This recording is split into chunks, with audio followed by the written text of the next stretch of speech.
Good. Well, quick cut off of the music there. Sorry about that, guys. Good morning, everybody. Keith Engle here for TGI Sports Talks one-on-one with Keith Engle. Great to have you with us today. I'll have my guest, Tim Worley, former Georgia Bulldog great, Pittsburgh Steeler, #1 draft pick in 1989, I want to say. And we'll talk about his career. We'll talk about some stuff with, football today, football yesterday, what he's doing with his life today. A lot of stuff with Tim. Want to welcome everybody watching today on TGI Sports Talks, Facebook, YouTube, or X. I'm trying to say X and not Twitter pages. We're live on Northeast Streaming Sports YouTube and Roku channel. Don't forget to get that Roku channel downloaded for actually, it's national sports, streaming sports now. They've changed the name of that site. And also we're live on Let's Talk Sports YouTube stream today. So we welcome everybody. Great content on all of those. Quick shout out to Ralph Williams. I know that Tim was on with Ralph and Smoking Jim Frazier on the sports corner over there at WVB. I do this wrong every time. WBVP Radio in Pittsburgh. And Ralph does some great stuff with RW Media. Check him out. Thumbs up DDH. Quick shout out. Next week, our guest will be Buddy Biancalana, former Royals World Series hero. And if you're wondering about this bruise here, you should see the other guy. Now, I had some oral surgery the other day, and he got into the bone, and it did not feel great. So anyway, we're doing better. So we'll get into a lot of stuff today. You guys feel free to add your comments and questions, and if they fit where we're at in the conversation, I'll get them up right away. And afterwards, if not, we'll get to them and have Tim answer those questions. But without further ado, I want to introduce former Georgia Bulldog and #1 draft pick to pick Pittsburgh Steelers in 1989, Tim Worley. Good morning, Tim. How are you? Morning, Brother Keith. How are you, man? I am excellent. Things are warming up here in the Northeast. I asked you where you were. You're down there in Atlanta, where it's probably nice and warm, although you don't look that warm this morning. But well, I like to keep the house cool and put on some long sleeves. It's comfortable.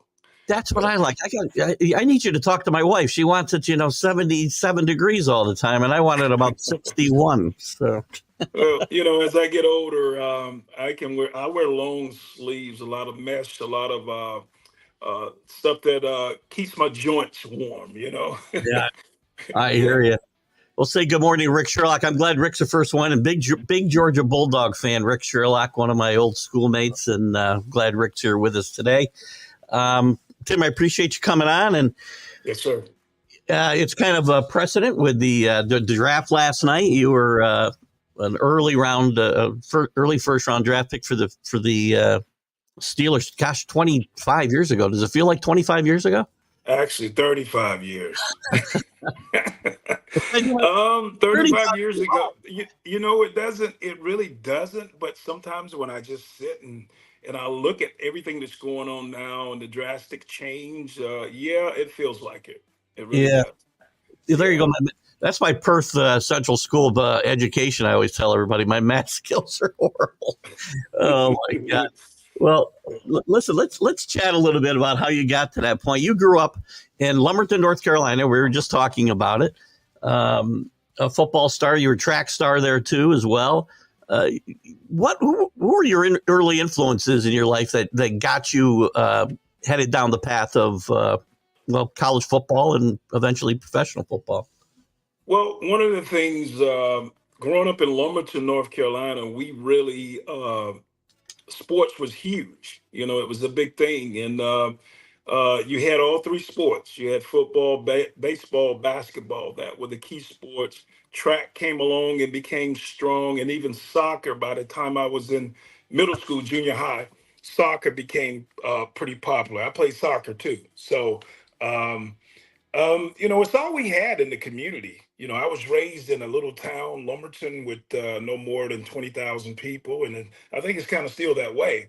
But sports was a big thing. And I found out very quick, probably like maybe first or second grade, that I had a love for any sport, any ball or bat that I picked up. I loved it. And I was pretty decent at it.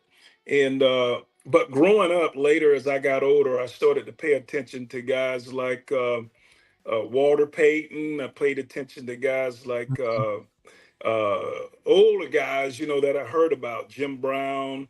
In college, a lot of people think because I went to Georgia that Herschel Walker was the guy that I really paid attention to, but it really wasn't. I was a Kelvin Bryant fan because listen, I'm a Bulldog, but I'm a LA, Tar right? Heel at heart.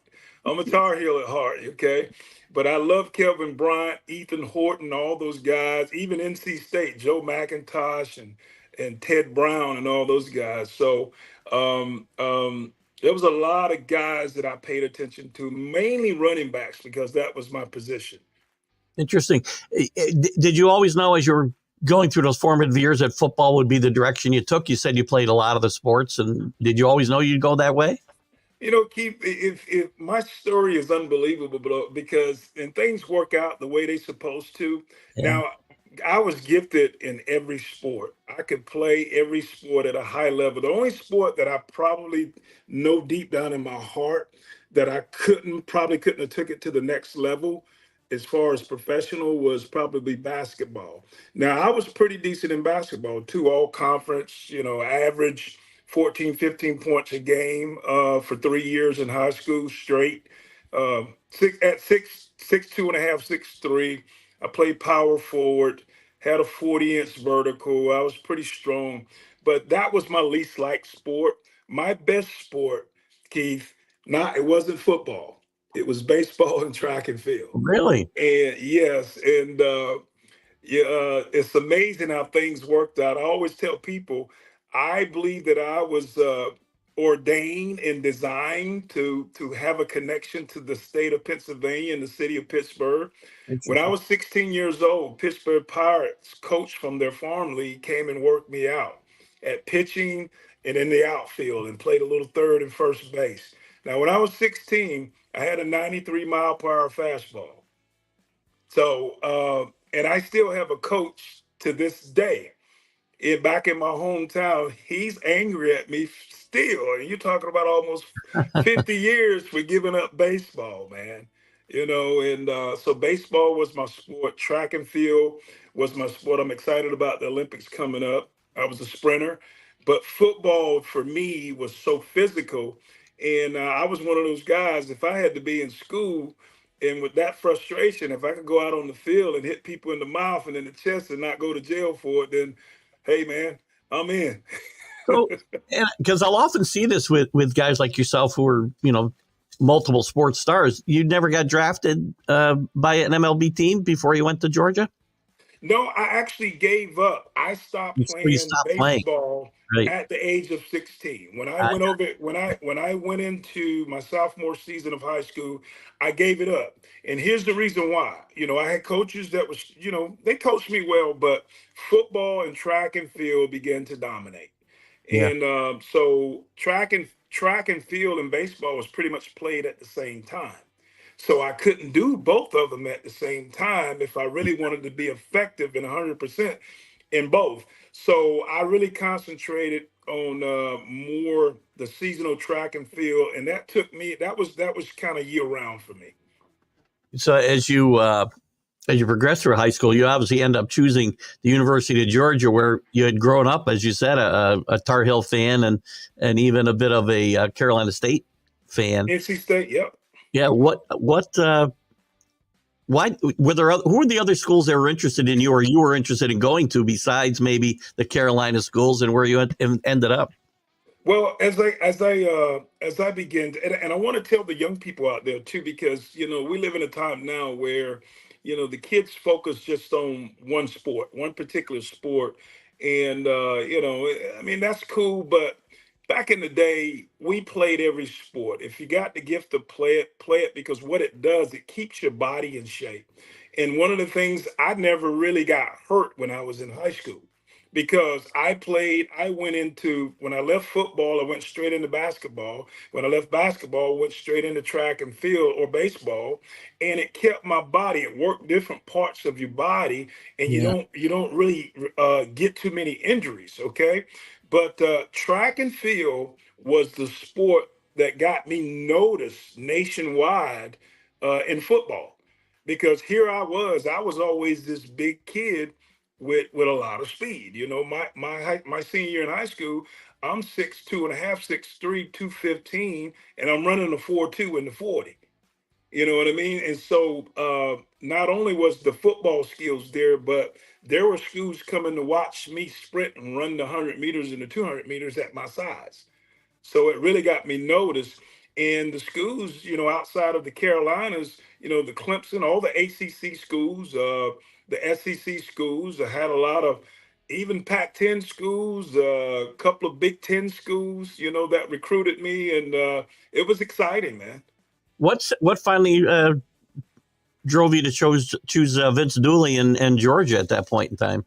Well, I mean, when you look back in the early '80s, you know, when it came to the typical prototype tailback, you know, it was the big guy, and those guys I looked at. You got to name Eric Dickerson, Herschel Walker, Bo Jackson, even Billy Sims, Marcus Dupree, Earl, all those guys. I looked at those guys, and that was my style, right? Because I was a big guy, you know, and so. I started paying attention to Georgia because of this guy named Herschel Walker. And I started looking at him because he came on ABC all the time. I'm Yeah. like, who is this dude, man? I mean, this guy's huge and he's fast, right? And I'm like, I love that right there. But at the same time, Kelvin Bryant was my guy. Kelvin was smooth. He wore number 44. My high school jersey number was number 44. So, you know, that kind of got me going in that direction. And but I wanted, as the recruiting got a little more intense and a little more nationwide, um, I decided that I wanted to come out of the ACC. I grew up in the ACC watching that, and I thought the SEC was a little bit stronger, and I wanted to go to the highest level of competition. You know, I'll put a little modern spin on this question now. With the landscape the way it is now in college sports and NIL money, and we got basically have the wild west, right? You think your recruitment would have gone the same, and would you have been a guy that they would have been paying a bunch of money to?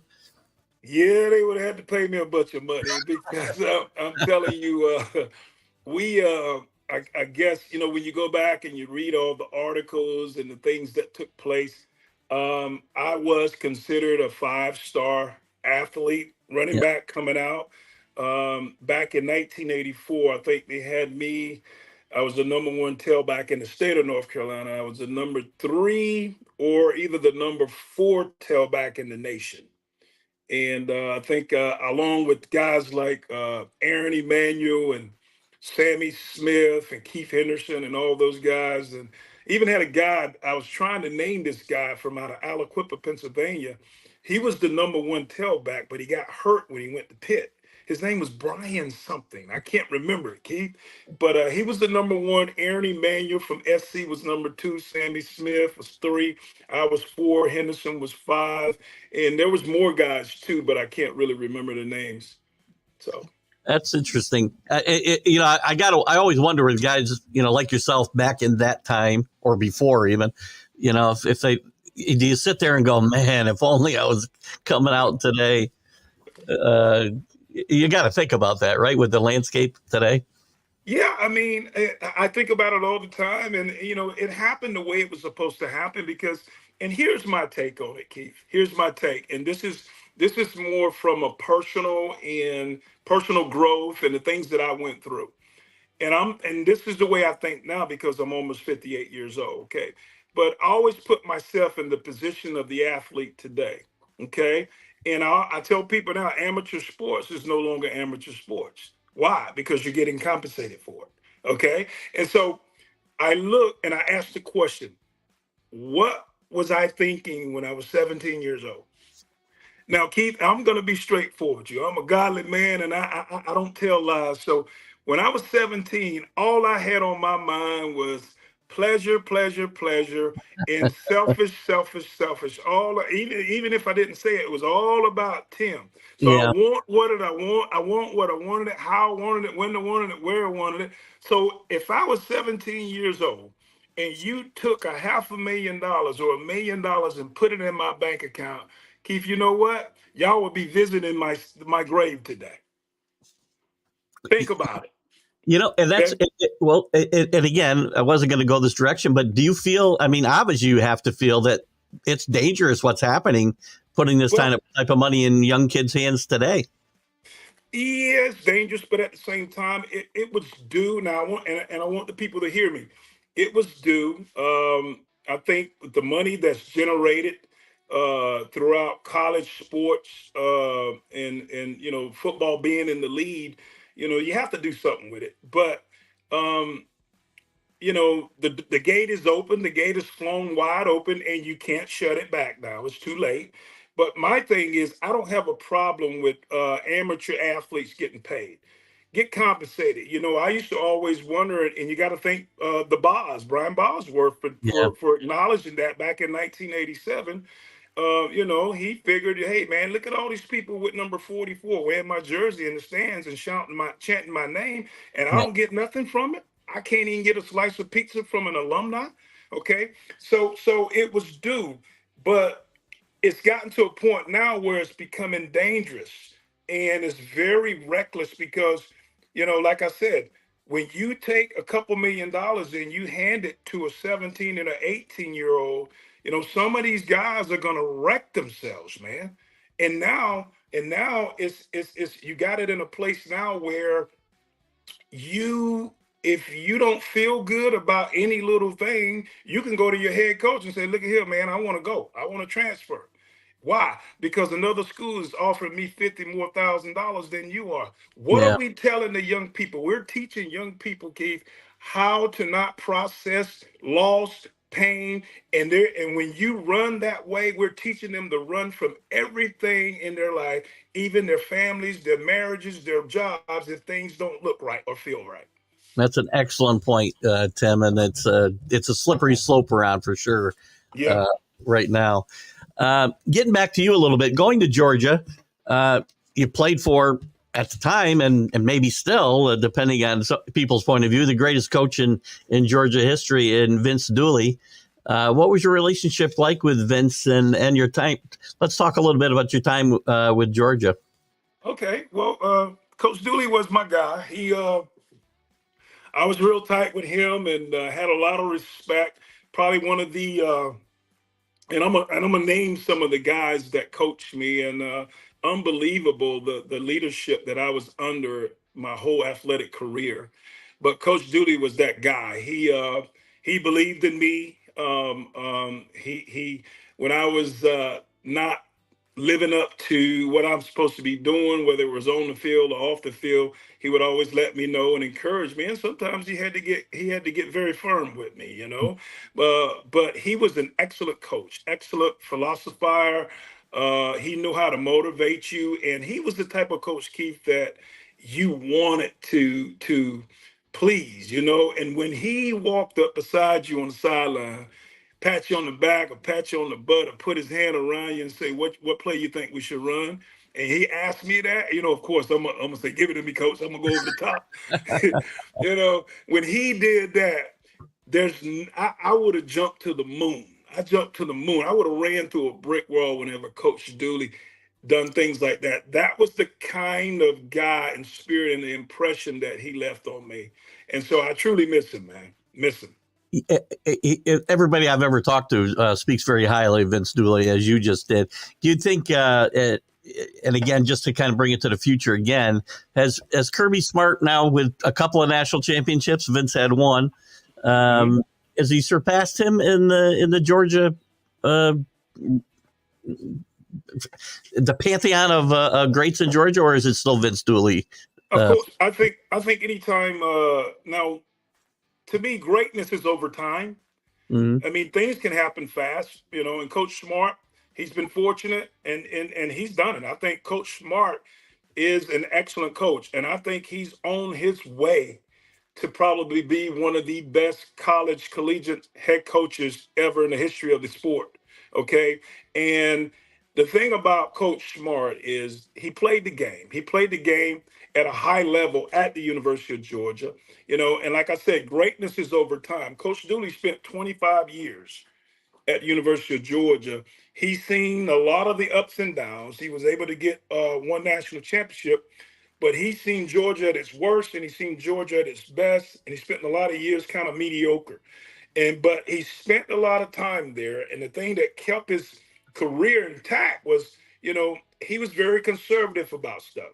You know what I mean? And but he was able to show that strength, that resilience, that beautiful coaching style that he had, and he surrounded himself with great coaches.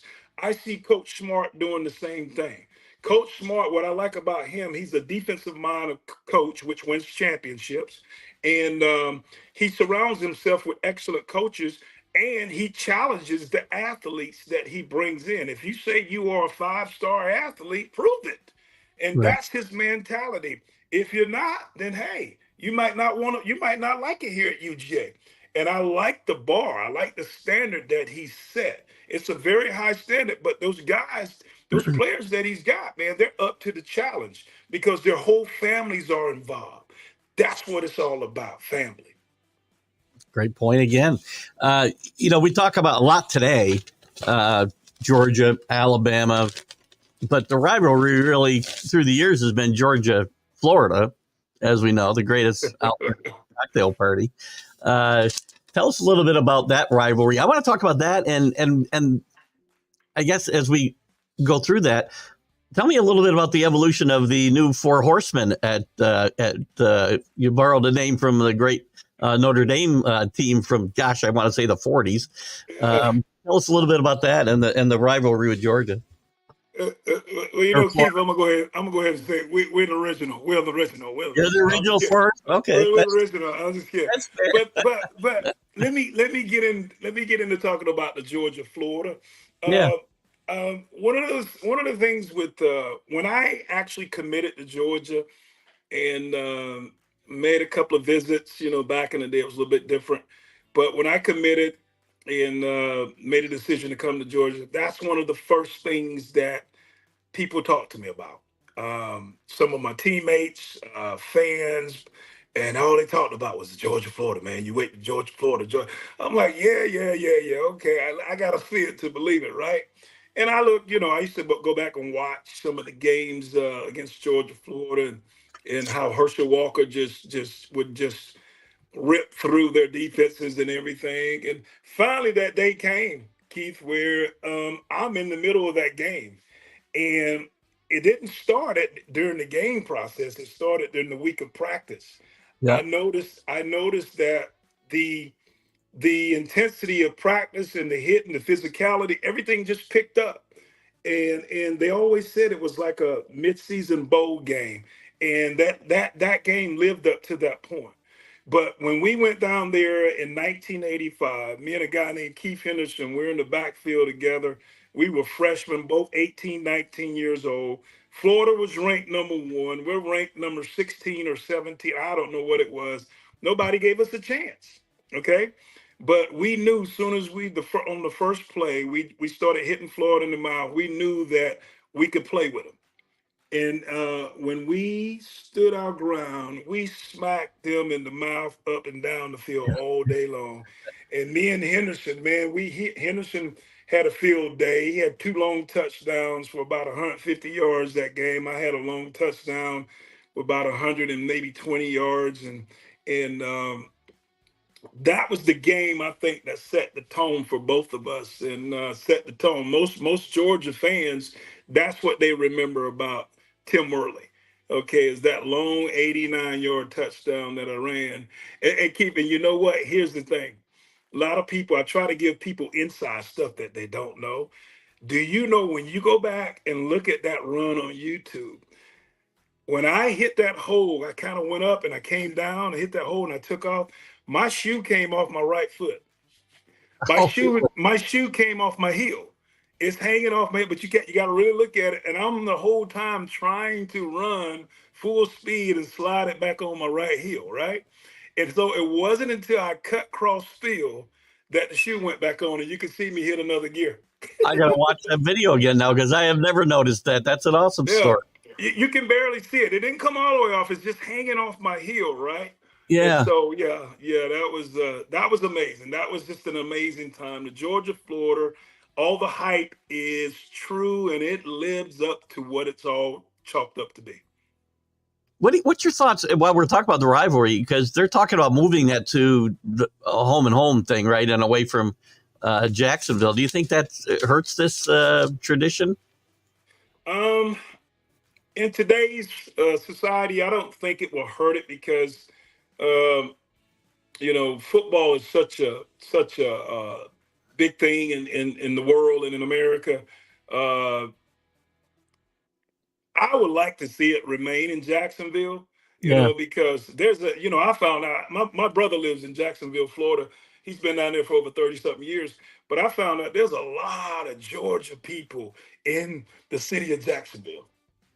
You know yeah, what I mean? yeah, Yeah. And I think, if you do move it, I mean, you might lose a little bit, but if you do move it to home, say, to Gainesville or Athens, you will take away a little bit of the mid bowl spark. You know what I mean? yeah. And I would love to see it remain. As would I. I'm a traditionalist. I Yeah. I'm that old guy on his porch yelling at the kids to get off my lawn. It's terrible. I don't like change. And obviously a lot's changed in college football. Yeah, it has. And I mean, and that's a good point. Let me take you there for a second. What are your Okay. thoughts on the realignment and the just explosion of the SEC into, we're all the way out to Oklahoma now. I mean, do you think this is good for the game, or are you more of a traditionalist and want to see the traditional southeastern teams in this league?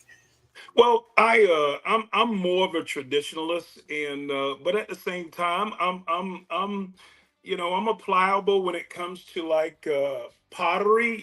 I can make adjustments and add and do this and that. I don't have a stony heart, so I can accept some things. But I got to look at it because when you look at schools like when you look at Texas, when you look at Oklahoma now, and to be honest with you, it's the finances are great, and Right. we got to say that's first. That comes first. And so the SEC has been leading, in finances, generating more money than any other conference every year for a while now, and all because of football. But at the same time, the competition level has gotten so great. You know what I mean? And to add uh, this year, Texas, Oklahoma to the SEC. At first, Keith, I didn't. I was like, but now I'm like, yeah, because I want to play against the best competition out there. And Hmm. right now, I think as far as Georgia has, and we'll get into this, but Georgia has Texas away, they have Alabama away, and they have Clemson away. And right now, I believe that Texas is going to be that school that's going to give Georgia a hard time this year. Yeah, I agree. Okay. I Yeah. agree. So yeah, I do. I appreciate the competition though. And the way the way the games change with realignment and the way the games played, right? I mean, when you came in, the SEC still was as was much of college football, a running game, a running centric game for the most part. Would a Tim Worley fit into today's SEC? Oh, definitely, Yeah, definitely. My style, I did my style had to, I go back. I'm an old school, big old tailback, fast, drop me 7 yards, get out of the way, give me the yeah. ball. But I could make adjustments. I didn't have any problem catching the ball or anything like that. I think today's style would have helped me to develop a little bit more of the gifts that I had, because sometimes depending on the kind of offense or defense that you run, you stay in that area of your power, or what you're good at. You know what I mean? And we were more, and I give you an example, Keith. You know, you see a lot of the running backs today because of the spread offense. You see a lot of running backs, one set, the fullback is eliminated now, which I hate. You Yep. see a lot of standing beside the quarterback. You rarely see quarterbacks under the center anymore. They're all in the shotgun, even on goal line, which drives me nuts. And so there's a lot of positions where times where the guys are just moving, they're dancing in the hole. We were taught, because with the gaps were so tight and we were running, we were taught when you see that hole, you plant that foot and you get downhill. And so now you don't see that much. You see it in guys like Derrick Henry. You see it in guys like Marshawn Lynch when he played. You see it in a couple of guys even now. When they see that crack, they plant that foot and they get downhill. Yeah. That's what I like to see. It drives me nuts to see guys dancing in the hole when the hole is there. Plant that foot and get down here. But I do understand why. It's because the way the offense is designed now. Excellent, excellent point.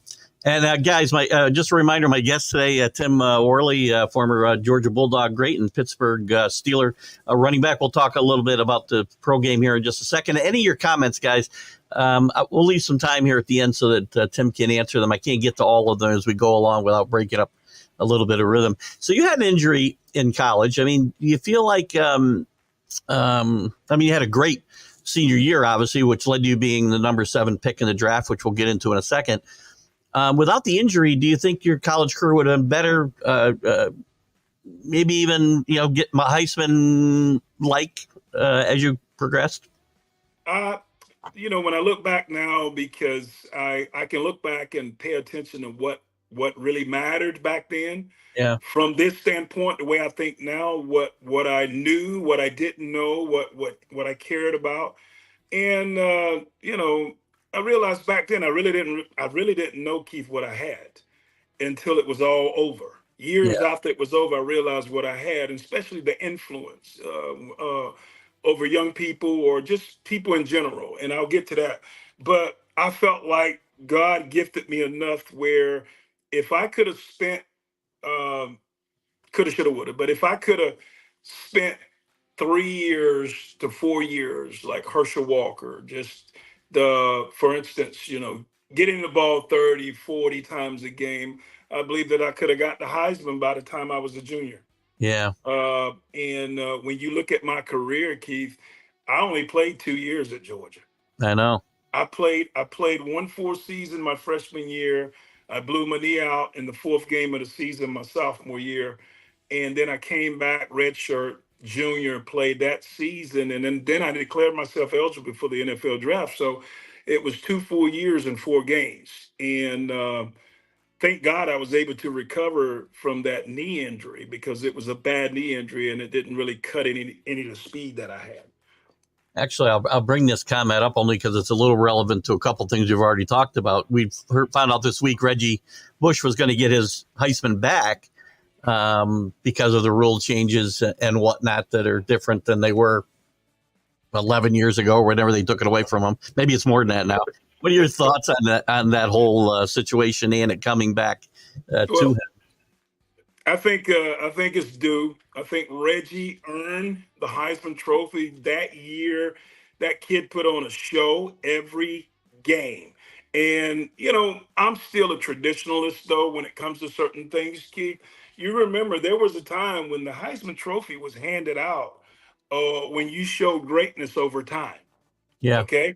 Now you can get the Heisman Trophy with just one big season. Yeah. Okay. And when you look at guys back in the day, you look at the Herschel Walker, you look at the George Rogers, you look at the Doug Flutie, you look at guys like Bo Jackson. Those guys did it consistently over time. And greatness to me is consistent. There's a flash in the pan and this and that, but greatness to me is over time. But this is, and I'm not taking anything from the kids today, but this is the world and the society we live in today. They want it great right now. If you can't do it right now in a year, you got to go. That's a great point. That's a great point. And throughout all of society, right? We want immediate gratification. Every single thing. What's the one restaurant you drive through and you have it your way? Is it Burger King? Burger King. That's Burger King. Everybody want it their way, man. Now they got to sponsor the show now that we brought them up, so we got to get some money here. There you go. We'll use this comment here to help us transition into the NFL a little bit. Danny, talking about you missing the 87 season, as we talked about. And what was your biggest adjustment? So you get drafted number 7 by the Steelers in 1989, which now we have determined is 35 years ago, not 25 years ago. What was your biggest adjustment from college to the pros, and going to another iconic coach, if you will, and Chuck Noll Okay. in the Steelers? What are your thoughts on that transition? Well, my biggest adjustment as I look back over the years, from college to pros, the biggest adjustment was more mental preparation. It wasn't physical. It wasn't had to do because I felt like playing in the SEC or just college football itself, the speed of the game, the physicality was all there. It was always there. The SEC was very physical and fast. So nothing really changed there, but the mental preparation, things off the field, film watching, taking care of yourself.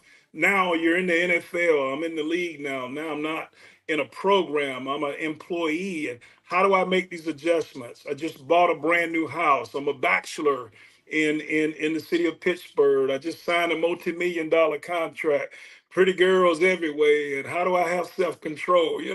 All these things I got to consider, but and all of them wasn't in place because I felt like, I felt like that there were times that I wasn't getting the proper rest and things that I was supposed to be doing, when I was playing in the NFL. But and I made a lot of mistakes, but the difference was, Keith, was definitely mental preparation. Yeah. I was the physical guy. I could have played linebacker. I thought I was that physical. Well, you're big enough to play linebacker at that point in time for sure, probably. Yeah. You have a pretty good year your rookie year, and the team goes to the playoffs, I believe, in your rookie year. Lost Yep. a playoff game in Denver. What was tell us about Chuck Noll and his influence in that first year, and some of your other teammates that you played with, some interesting guys, and Bubby Brister and Yeah. Lewis and a few other guys. Man, it was, you know what? Rod Woodson was on that team, right? Oh my goodness. Listen, if we were by a fireplace and had a couple of hours, man, we could write a book. But Yeah. it was an amazing time when I look back, and when I do look back, I try not to say, well, I have regrets, but I don't, because the things that I did wrong, they made me who I am today. So I don't have any regrets. But I look at my mentality back then, and like I said, Keith, I didn't realize what I had. I Yeah. didn't realize the influence and what I had in the palm of my hands. All right. And so, number one, Chuck Noll. Well, let me say this first. The Pittsburgh Steelers, and I don't know if you know this, Pittsburgh Steelers have always been my favorite NFL football team. I saw that interview. I Okay. actually Okay. I Just, mentioned that just one. like Like, just yep. like the young kid we drafted from Washington last night, his favorite NFL football team. Okay, and I'm the same way. I became a Steeler fan when I was 9 years old. Okay, and back in Lumberton, North Carolina, back then you only had three stations, the main stations: NBC, ABC, CBS. NBC would always carry the Pittsburgh Steelers. And growing up in my neighborhood, everybody was either a Steeler fan, Cowboy fan, or a Redskin fan. Okay. And so I chose the Steelers because my mother was crazy about Mean Joe Green. Okay. My dad had something to say about it, but she was crazy about Mean Joe Green. What was your And dad? so Who did your dad root for? my dad just loved football. I don't Okay. I think he loved the fact watching his boys compete, and to me to take it to that next level, he loved it. I'll never forget, man, and we'll get into it, when they saw me play my first game live in Three Rivers Stadium, and I scored my first touchdown against the Minnesota Vikings on my birthday. On your It was birthday? on They my birthday, man. they And, were in the and stand, they were in the stands that day? yes, Oh, yes. And, well, and check this out. My birthday, September 24th. Guess whose birthday, September 24th? Thanks, Mean Joe. oh, Mean Joe Green. Mean Joe Nice. Green. Yeah, man. And so I always thought that was cool. But let me get back to Chuck with Coach Snow. God bless his soul. I thought Chuck Noll, he reminded me a whole lot of the strong traditional football coaches. He was a disciplinary coach, Coach didn't really believe in verbally motivating you. He always said, listen, if you reach this level and I got to motivate you, you don't need to be here. Okay. And I agreed with him, but he was hardcore, very, very soft spoken, but he carried a big stick. And when you did what you're supposed to do, he let you know he was proud of you. But when you messed up, he got all up in your tail, man. And that's one of the things that I love and respect about him. But here's my biggest respect for Coach Snow, because I had a moment, Keith, where I got very frustrated with the Steelers for a minute, and the reason why is because of the type of offense they were running. You know, I'm 6'2.5", almost 6'3". I was 230 pounds. I ran a 4.38 and a 40. Okay, and Georgia lined me up 7 yards deep, gave me the ball, and let me choose whatever I wanted to do. Yeah. Pittsburgh brought me in, put me in a 3-point stand, veer set, split back, trapping offense, and I blocked 50% of the time. Okay. And I'm like, what is this? So it made me, what it did later on, I figured it out. It made me slow the game down in my head. And I had to watch where everything was going, especially the trapping linemen, the Terry Loans, the Tunch Ilkins, the Damani Dawsons, those guys, they had to take certain steps to open up those holes for us, right? But it slowed me down. But in my 22-year-old mind, I'm frustrated. So I had a moment, Keith, where I went to Coach Null and I asked him, I said, man, why did y'all draft me? I was that frustrated for me to step to Coach Noel like that. And he called me Timmy. And when only person called me Timmy is my mom. So when he called me Timmy, it just automatically calmed me down. Keith, you know what I mean? Right. And I went into kid mode. Yes, sir. Okay, and he said, Timmy, listen. He said, the reason we drafted you, it wasn't because of your running ability. We knew you had that. We drafted you because of how well you could block. I said, what? He said, yes. He said, you block very well. You graded very high in the blocking skill. And so that's why we're here. And we know you can run the ball. So, and that made me, yeah, I accepted that. And that made me like, okay, let me put on my big boy boxers and let's go to work. And I enjoyed blocking for Merle Hodge, man. I really did. Oh, another great player, Merrill Hodge. You Man, still, Merle's the best. yeah. You guys still in touch today? Yeah, man. I saw Merle. I go back to training camp every year. I've been 2 years in a row, 2022, 2023. I'll probably go back again this year. Um, and me and Merle, man, we saw each other last year, and we communicate. We text each other from time to time, and hopefully the good Lord will have us where we can do a little bit of work together. I'm so proud of Merle, man. He's come a long ways, and He's, people he's don't know. health health wise, he's doing well. I know he had Hell, some health issues. yeah, Merle's doing great, man. Merle. People forget Merle came over to the Bears with me later on. Yeah. And I literally watched Merle take a couple of shots upside the head where he really didn't know where he was. You Yeah. know what I mean? We were playing in '94 preseason game against the Kansas City Chiefs, right? And we're both with the Bears, and you got 38 and 33 in the backfield again, right? And I threw a block, and Merle got about 10 to 12 yards on a first down, but he got nailed. You know what I mean? I was like, oh, and I woke and I ran up to him to congratulate him, and I saw that long stare in his eyes where he just didn't know where he was. But here's the thing about Merle: he continued to run the plays, and he was Yeah. knocked out. Yeah. And but that's why I said, the guy asked me one word to describe Merle Hodge back in the day, and I just said tough. The guy was tough as nails, man. And consistent too, very consistent. That's one of my brothers. I love him, Bubby Brister, Greg Lord, all those cats, the White Stone, and those are my guys, man.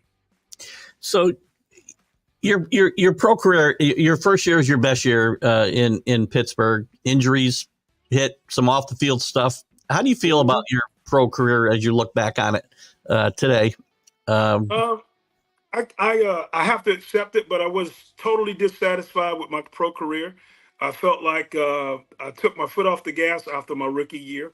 I felt like once I proved myself after my rookie year, I sat back, got complacent, took my foot off the gas. I was a first round pick, so I'm gonna be here. They're not gonna trade me.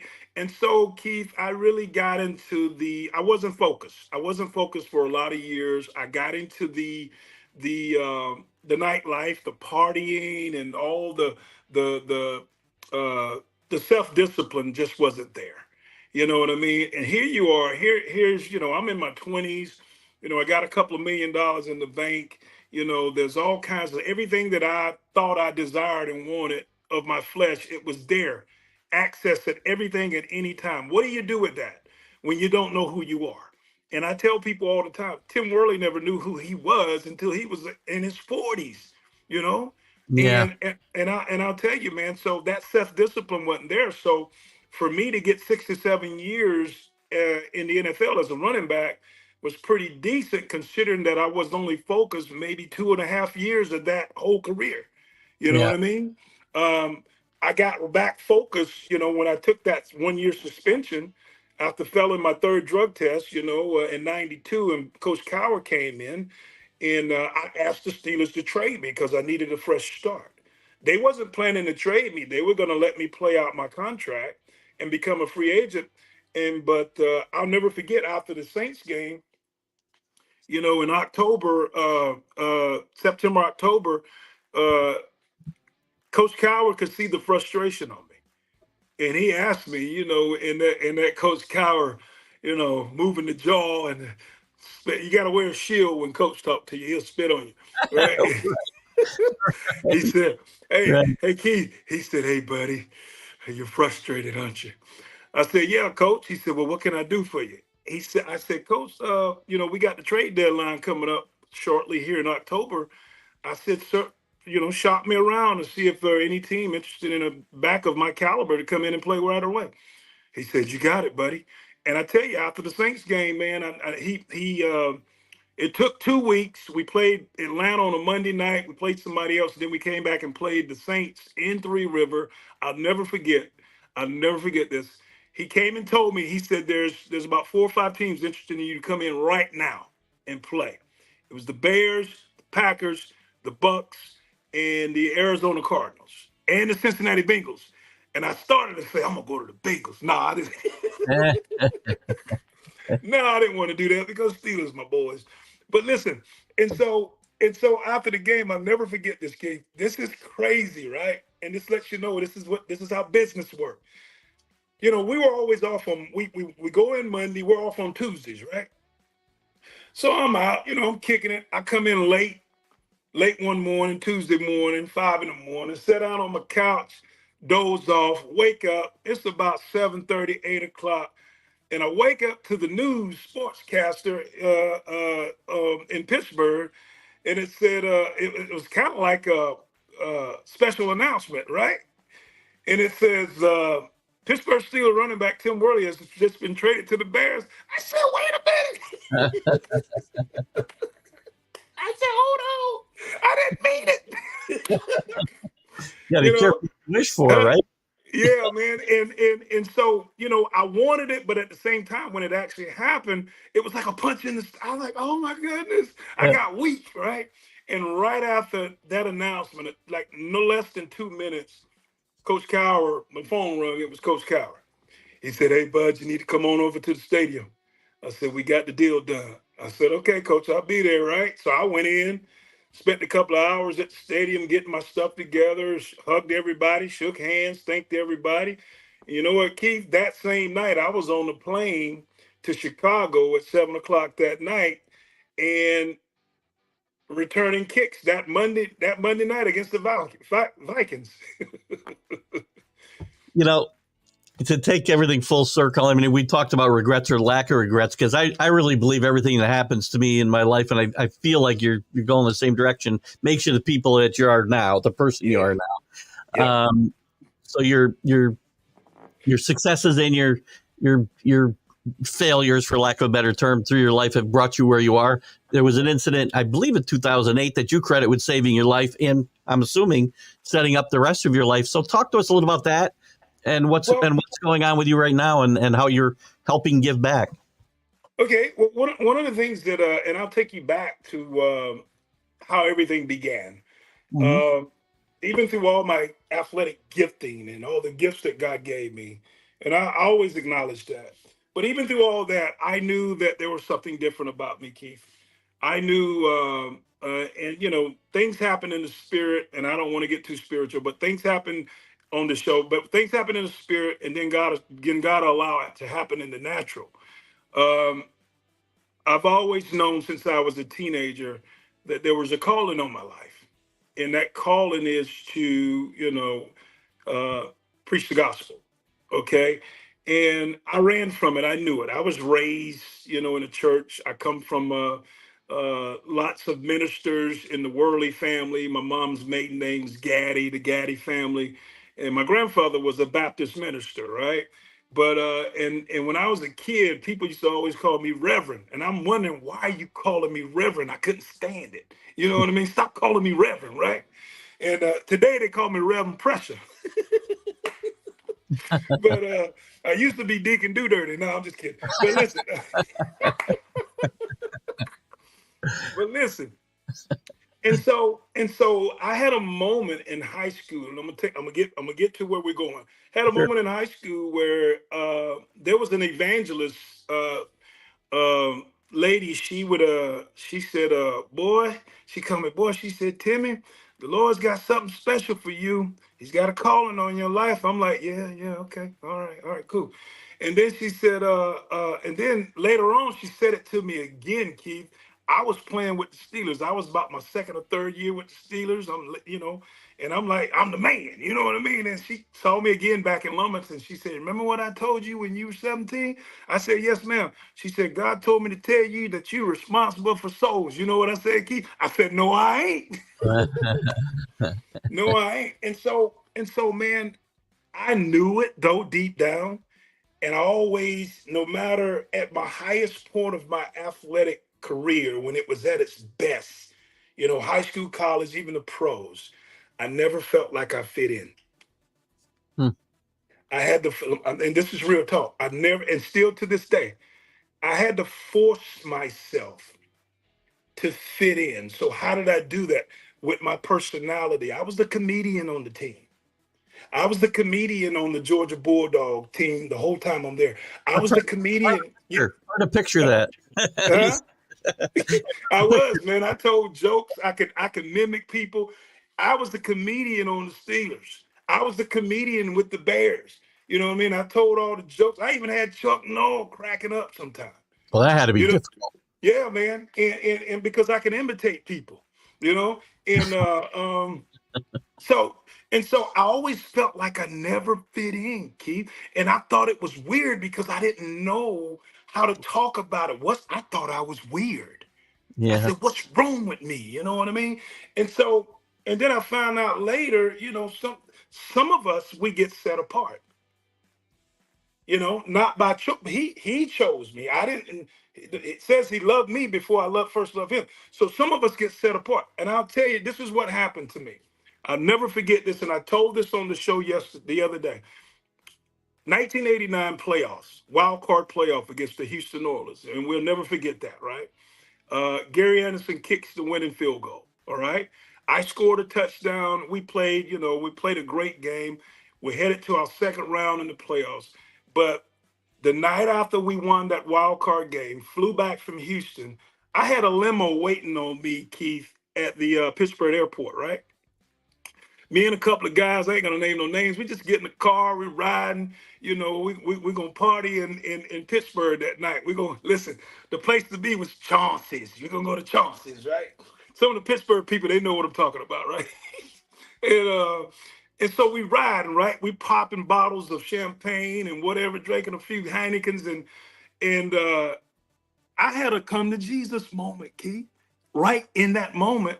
And I stopped, put the champagne bottle down, and I put my head in my hands, And one of my buddies, one of my teammates said, "Man, what's wrong?" I said, "Nothing." They said, "Whirly Bird, this ain't you. What's wrong? We just won the playoff." I'm like, "This ain't it, man." I said, Interesting. "This ain't it." They say, "What do you mean?" I said, "Is this all this is about, man? You know, popping suds and having fun and chasing women, all the girls and money and jewelry. Is this what this is about, man? Is this what this is all about?" And I knew right then that there was something inside of me that nothing on the outside was going to satisfy. Okay. And guess what it did, Keith? Because I wasn't ready, it made me run harder. Yeah. Yeah. And so in my running harder, guess what I did? That's when I started to get in trouble. That's when I got a DUI up in Moon Township. That's when I failed my first drug test. That's when I failed my second drug test. That's when I failed my third drug test without even showing up. So it put me in that 1 year suspension status. And I forfeited a whole salary that year. Yeah. You know what I mean? And so, we're like addiction and all these things. We call it what we want to call it, but it was a spiritual battle. Okay. And I knew that something was different about me, man. I just knew. And so through that whole process, I'm running, Keith. And finally in 2008 in Atlanta, man, I had another come to Jesus moment. I felt like a has been. I felt like, what do you do when the cheering stopped, my brother? And you didn't prepare for life. What do you do? Okay. And I was suicidal.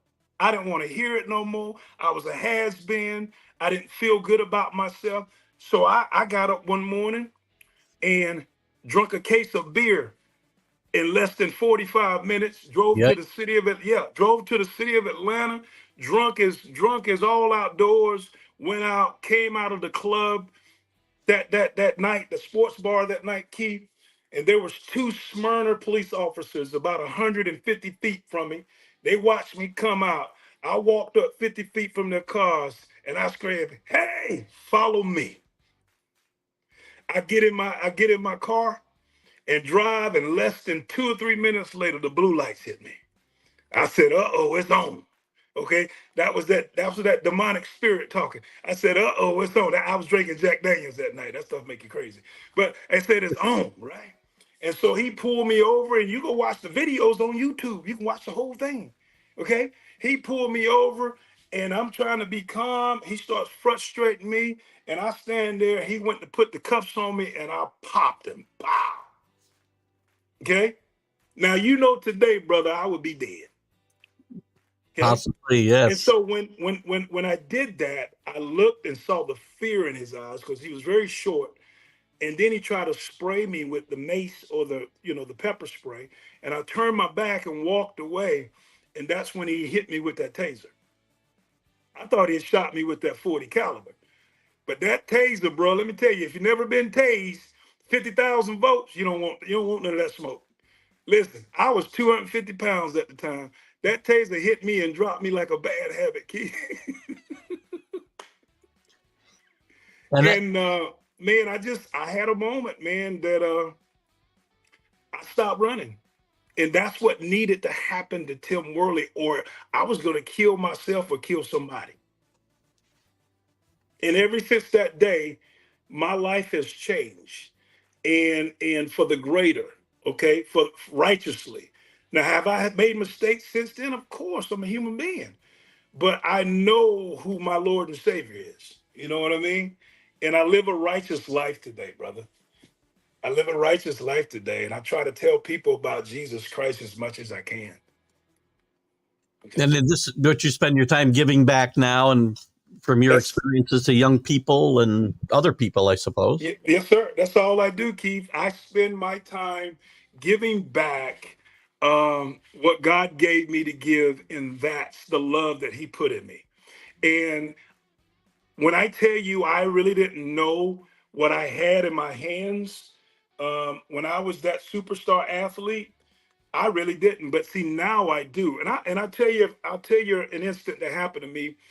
After I retired from the Bears in '96, I went and sat in the stands at a Bears game. Bears were playing, I don't know, the Giants or somebody, preseason game. I'm sitting in the stands, right? This is in '97. And I'm like, I'm watching the game and I couldn't get through the first quarter. And I just put my head down and couldn't watch it no more. And beginning of the third quarter, I just left because I realized what I had and how I wasted it.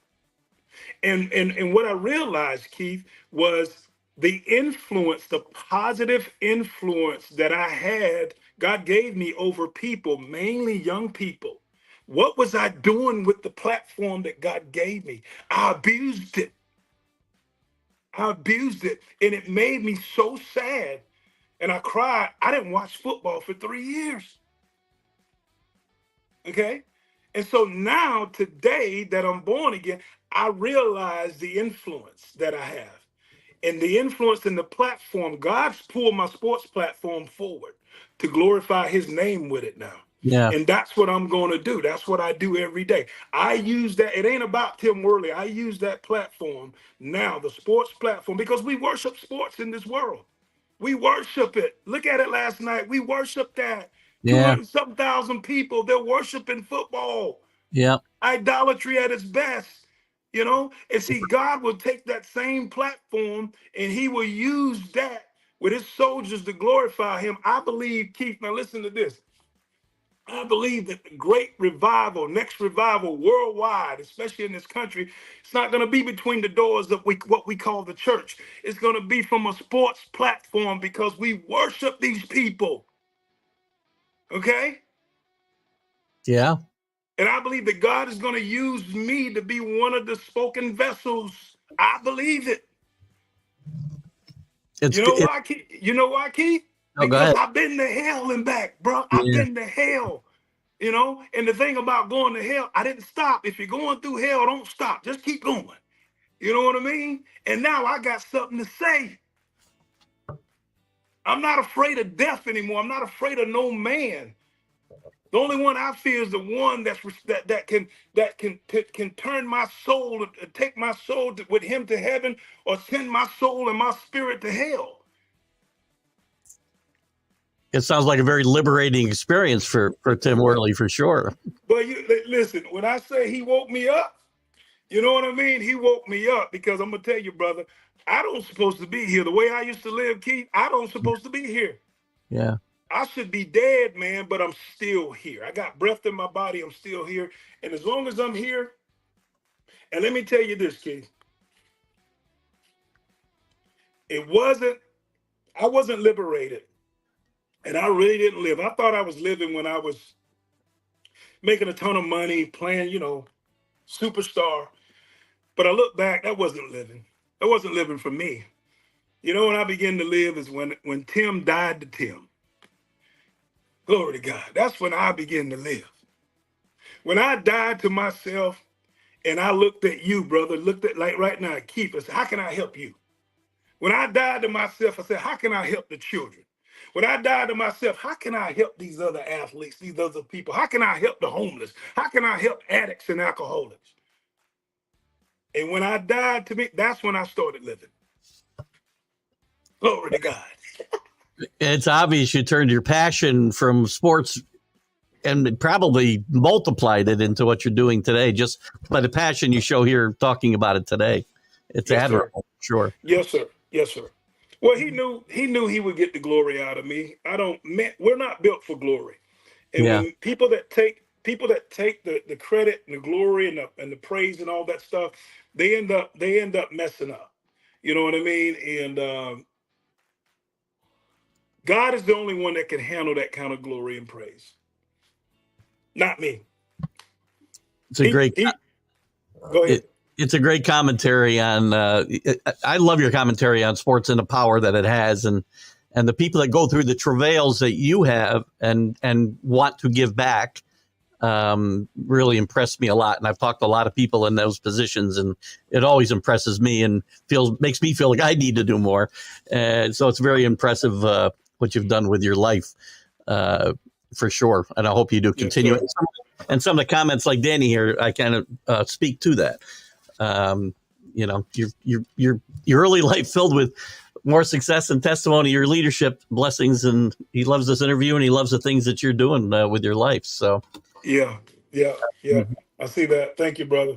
I just want to go through a couple of these comments before we let you go here. I mentioned Sonia Pearson. She's from Robeson County. All right. Yeah. I saw her. She sent me a Facebook request. Hi, Okay. Sonia.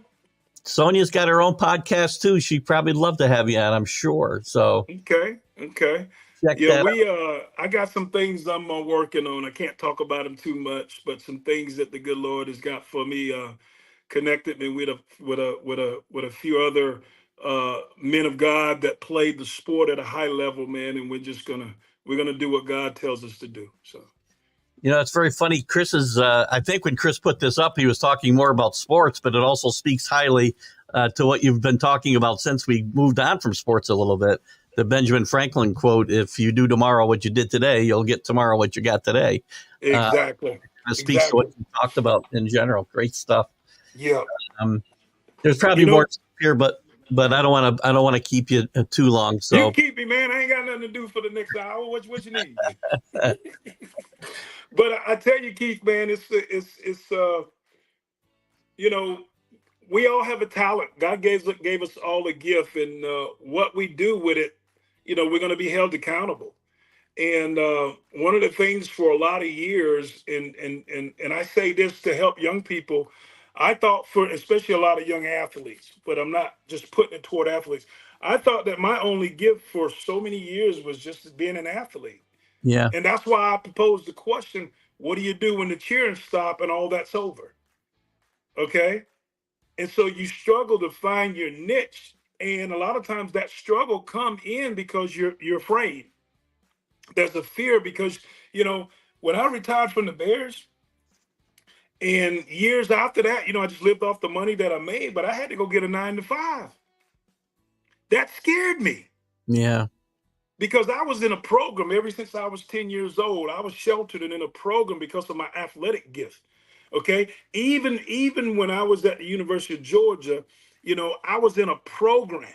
And it wasn't until became an employee is when I signed a contract with the Pittsburgh Steelers. And so an employee, they're looking for a return on their investment. But I had the program mentality. And I'll give you an example. My first couple of weeks in Pittsburgh practicing at the stadium, there was a couple of times that I kept thinking, I forgot, Keith, that I bought a house. oh jeez, Because I was so programmed. And I'm yeah. thinking, okay, after practice, we're all gonna go back to the dormitory, the apartments, get in the cafeteria and get something to eat, and I'm like, wait a minute, I got a house. My car's right there. I gotta go home. It was that deep. Amazing stuff. Absolutely amazing stuff. I had something I was going to say, and I can't remember what the heck it was now. Is that through your, what you're doing now in your ministry? Let's say, right? You used that term earlier. Yeah. Besides helping young people and others, and again, I'm not looking to name names and sensationalize here, have been former teammates and people that have reached out for help as well. Of course. There's guys. Listen, there's a focus on young people, and I'll answer that question. Let me say this. I say young people because there's a focus on young people, and young people are targeted today. The young people are targeted like never before at the speed of sound today. And when I say targeted, evil is targeting young people like crazy. And see, I got grandkids. Yeah. I have grandkids, and the things that people are trying to teach kids that is truth and not truth, I got a problem with that. Okay. And so that's why my focus is more towards young people. My one of the things that I want and that I love, I want young people to know themselves, love themselves, know who they are, okay? And to make wise choices, make good choices in life. Okay? Don't be followers. You know, Don't be a follower. Don't follow people just because. The whole being popular thing is overrated. Be different. And if you want to know who you are, I tell people, kids all the time, if my iPhone has a problem, where do I take it? I take it to the Apple shop. Okay. If I got a problem, I want to know who I am. Who do I go to? I go to the source, the one that created me before he put me together in my mother's womb. Okay. And so he shows me every day who I am. And it wasn't until he showed me who I was and who he was first, and then who I am, that I began to love Tim Worley. I hated Tim Worley for a lot of years. I hated myself. Okay. And that's just real talk. Okay. But one of the things that I do, I try to help not just athletes, man, because I'm a realist. I'm a basic fundamental guy. I was a basic fundamental athlete, and I'm a basic fundamental man in life. Okay. I think people complicate life with too much stuff. It's not that difficult. Once you get to know my Lord and Savior Jesus Christ, you'll see that it's just as plain as it is, basic. It's not difficult. Okay. And I help people. I talk to people. Sometimes I cancel people. You know what I mean? And it's not about all this textbook stuff. It's just basic things, that you sit at. And most people, you'll find out, Keith, they just want you to listen to them. They just want you to listen to them. They're not looking, they don't want you to answer questions all the time. They just want you to listen to them, because most people are frustrated and they just want to talk and they need to get it out. Yeah. And I realized how frustrated I was after everything, after the tasing incident. Mm-hmm. I realized just how frustrated, 30 years of frustration that I had. People trying to control me. It drove me nuts, and I exploded. Does that something just pops in my head as we talk about that incident again? Does that officer have any idea the influence that the change he helped participate in your life? Yes, he did, because I went back and thanked him. God bless you. I went back to the police station, and I thanked the guy for saving my life. I told him, you saved my life. And God knew what was in me and what was on my mind and my heart that night.